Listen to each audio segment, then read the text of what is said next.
दशमलव दशमलव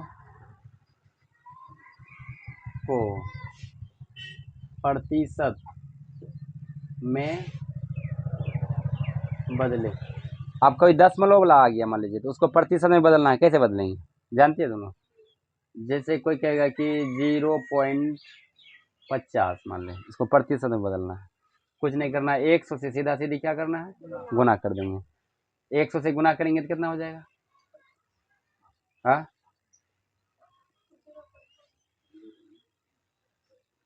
अब यहाँ पॉइंट के बाद कितना अंक है? 2। तो 2 अंक छोड़ के क्या डाल देंगे? पॉइंट डाल देंगे। कितना हो जाएगा? 50%।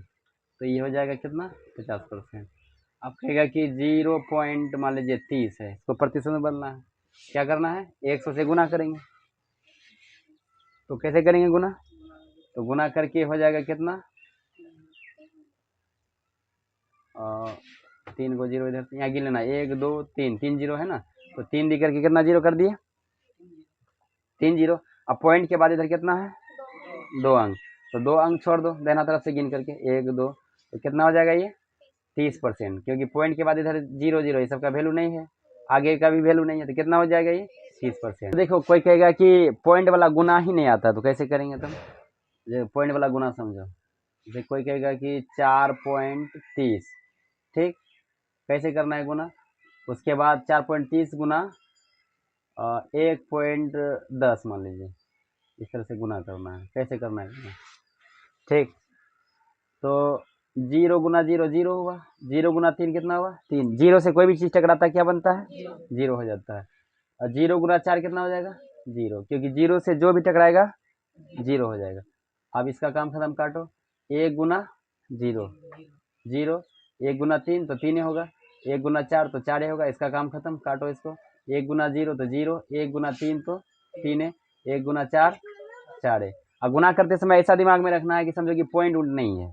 ऐसा सोचेंगे जैसे सिंपल गुना नहीं करते हैं, वैसे समझना कि इसमें कोई पॉइंट ही नहीं है, साधारण बिल्कुल।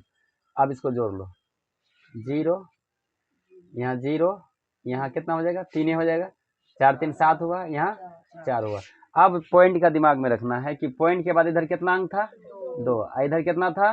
2। तो कितना हो गया? 2 अंक इधर था, 2 अंक इधर था, तो 4 अंक हो गया। तो दाहिना तरफ से, इधर से नहीं, इधर से दाहिना तरफ से गिनना है। 1 2 3 4, 4 अंक छोड़ करके क्या करेंगे? पॉइंट डालेंगे।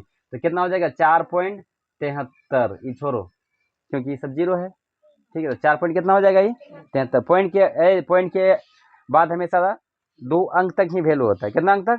2 अंक ही। और उसके बाद सुनो, जैसे रुपया पैसा वाला हिसाब है तो 2 अंक तक, और किलोग्राम वाला हिसाब है तो उसमें 3 अंक तक, ठीक है। लीटर वाला अगर हिसाब है, मिलीलीटर लीटर वाला सब, उसमें कितना अंक तक वैल्यू होता है? उसमें भी 3 अंक तक वैल्यू होता है। पॉइंट के बाद कितना अंक तक? 3 अंक तक।